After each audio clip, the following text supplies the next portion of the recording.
I kept destroying my business because it wasn't aligned with my purpose. And at the time, I was none the wiser. I didn't really know what was happening. I just knew that I would start things and destroy them. Even saying destroy is only looking back. Before we get into this video, I just want to give you an analogy. I want you to ask yourself, if you were on a mountain and you'd got so off course, would you give up? Would you just stay away until I've been found? Absolutely not. You would get the map out, you would look at the way forward, and you would start making steps to get to your either the summit or get to back to safety. You're not going to give up on that mountain. But with your path or your purpose in life, when you're not paying it that much attention, it's very easy to become off course. For me, this started back in 2007. I started my working life in psychiatric nursing. I was a psychiatric nurse assistant. I loved my job back then. I enjoyed helping people. I enjoyed learning about their stories. I enjoyed helping guide them to the next phase in their treatment or life. At that time, I really enjoyed what I was doing. This led me in 2008 to go and start learning how to become a psychiatric nurse. I went to university. I'd done 2 years. It was a 3-year course, and on the second year I became not well. I was the typical student. I was drinking, I was partying, I was doing all this stuff that students do, the junk food, alcohol, all this.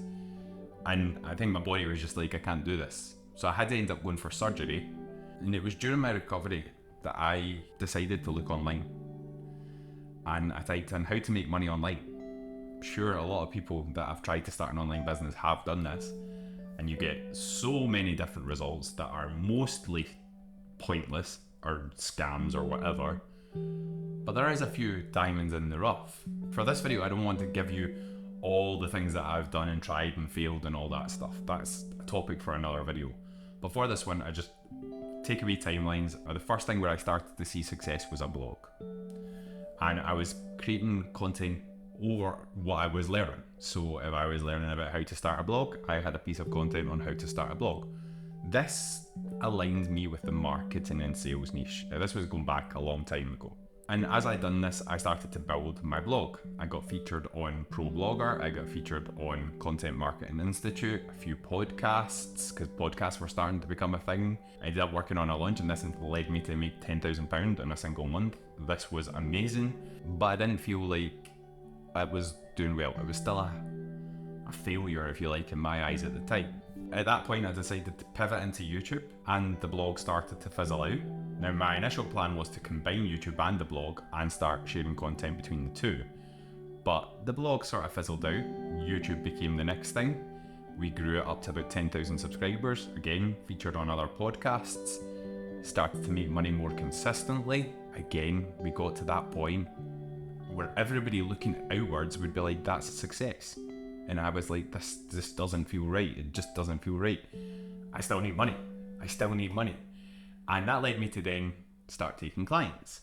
So now the YouTube died, fizzled, got put to bed, and we started to get clients. I should say, these blogs, YouTube, these were deleted. I didn't even keep them as assets that I could then bring this to, which would have given me a head start. So these were all put to bed, and then I moved forward with the clients. And again, I was getting consistent clients, I was speaking on stages, I was making money, things appeared good from the outside. Now, if I went on there initially looking for how to make money online, that was the goal in my head. But the more I look back, the reason it didn't feel fulfilling is because it wasn't what I really wanted to do. I should bring in that throughout this time, astrology had always been a part of my life. It was more like this is my hobby, I like to have a wee look, love a tarot reading, all that sort of stuff. Bringing you more up to speed, I went through a bad breakup. And it wasn't so that it was pure chaotic or anything, it was just bad on my emotions. I took a severe hit. For some reason or another, I decided that this was time I wanted to put focus on astrology, and I decided to take a course and learn it professionally. And this brought me to studying my birth chart. If you're at this point in this video, and you're like, okay, how do I do that? You can go into astro.com, put in your details. You will need to know your birth time, your birth location. But if you know that, you can go there and pull your own chart, and you can look at what I'm going to tell you to look at. So if we go back to that mountain analogy, where we've decided that things don't seem right, we're not on the right path, we need to check, we need to get back on course. I'm not giving up. I'm not sitting there thinking, right, I'm just going to wait for somebody to come and find me and hope I'll be okay. I've got the map in front of me, my birth chart, and I'm having a look at to see if I'm aligned with where I'm meant to be going. When you get your birth chart, look at the 10th house. This is the house around career, public recognition. It gives you a little bit of insight into your professional life and shows you where you're most likely to thrive and achieve recognition. This house can also help give you that clarity on where you're headed in life and what you're meant to be doing to get that broader purpose. I have Cancer in the 10th house, so what that means, what is Cancer as a sign? Well, Cancer is that sensitive, cardinal water sign, fluidity, emotionally driven. Because it's a cardinal sign, they're very good at starting new projects. Look back at my career, it's been start, destroy, start, destroy, all that stuff. They're going to feel more emotionally fulfilled when their career has something to do with their home, their family, emotional well-being. Cancer people seek that comfort and stability in their domestic environment, their home environment, and they value emotional bonds and loyalty. So what does that mean when you bring the Cancer energy into the 10th house of career and public recognition? Well, that means that Cancer people are going to be drawn to careers in healthcare, education, social care, careers that are helping people. I like to think of Cancer as a sign as the sort of mother goose, where they are got all their kids round about them, they love their family, they've got everything they need from that one place, and they're nurturing, they're growing, they're looking after the welfare of their kids, they're bringing them into be decent human beings. Cancer is ruled by the moon. It has that nurturing quality, it has that emotionally driven. And when you bring that into the family, they're just the mother goose of the zodiac signs, in my opinion. When you bring that into the 10th house, like we says, it's that healthcare, education, social care.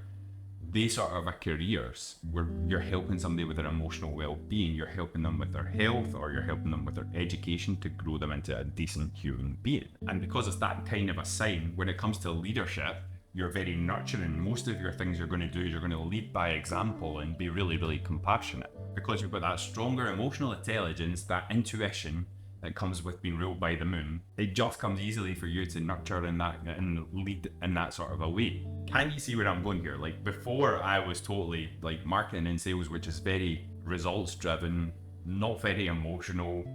Yes, you're tapping into other people's emotions, but you're not really helping them on an emotional level. Whereas now I'm starting to get this picture of, well, actually when I was doing psychiatric nursing, I was more aligned to Cancer as I am now in marketing and sales. One other thing to know about having Cancer in the 10th house is you're more likely to have that sense of identity, that emotional well-being from your career. This can make you become a little bit sensitive to what people perceive you as, or what people think of you.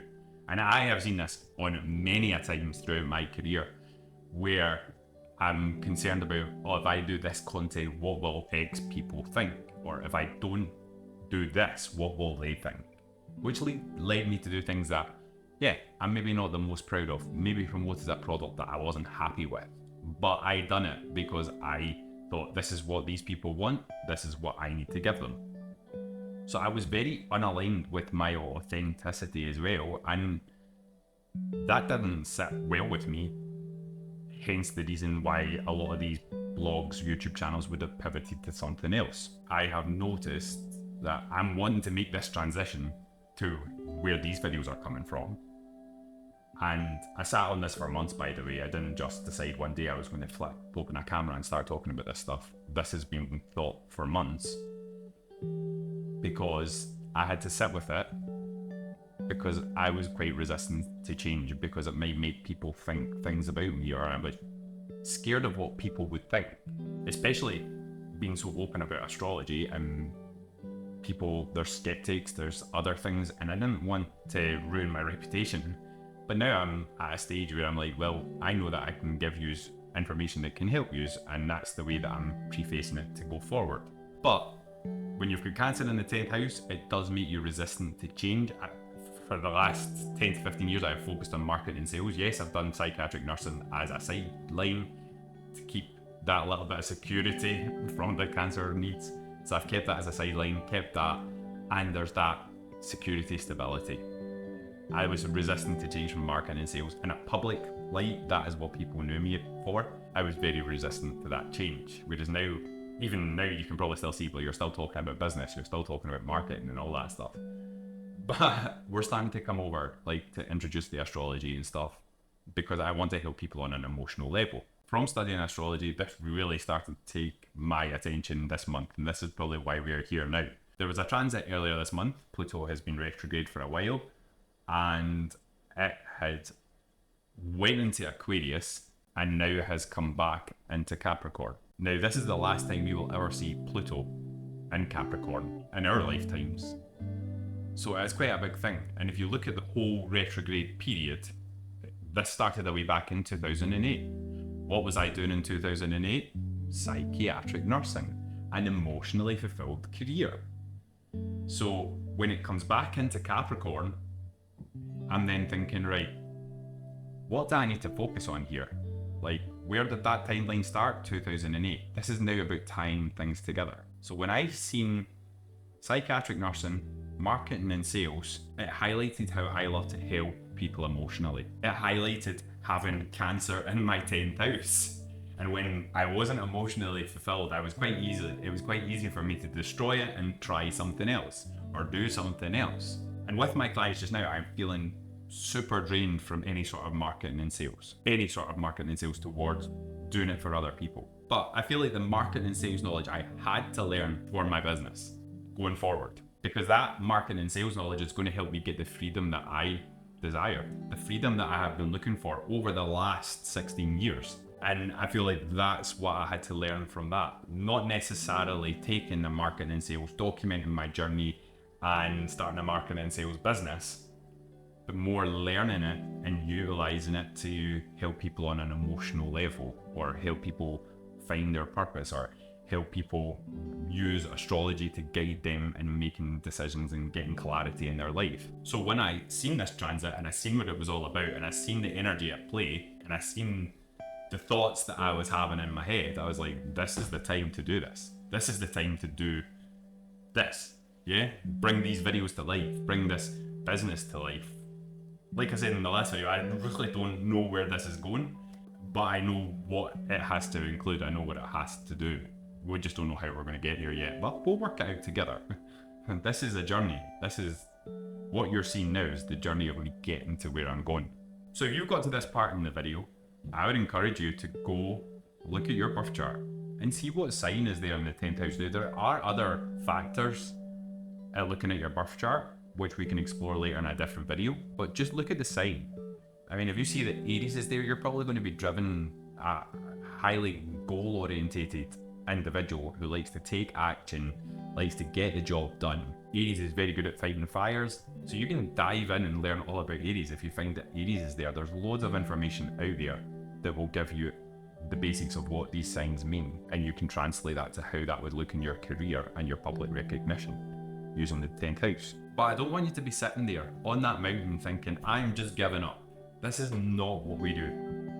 We look at the map, your birth chart, whatever that map is for you. If you're not into astrology, whatever that map is for you, you look at that map, you look at where you are, and you find out how you can combine it to get back on that path, to get you moving forward. We don't sit there and give up, because that is the only time you've truly failed, is when you sit there and give up. Go and look at your birth chart, go on onto astro.com, find your birth certificate, find what time you were born, and see what your 10th house has for you. For this video, I hope you've enjoyed it, and I will see you in the next video.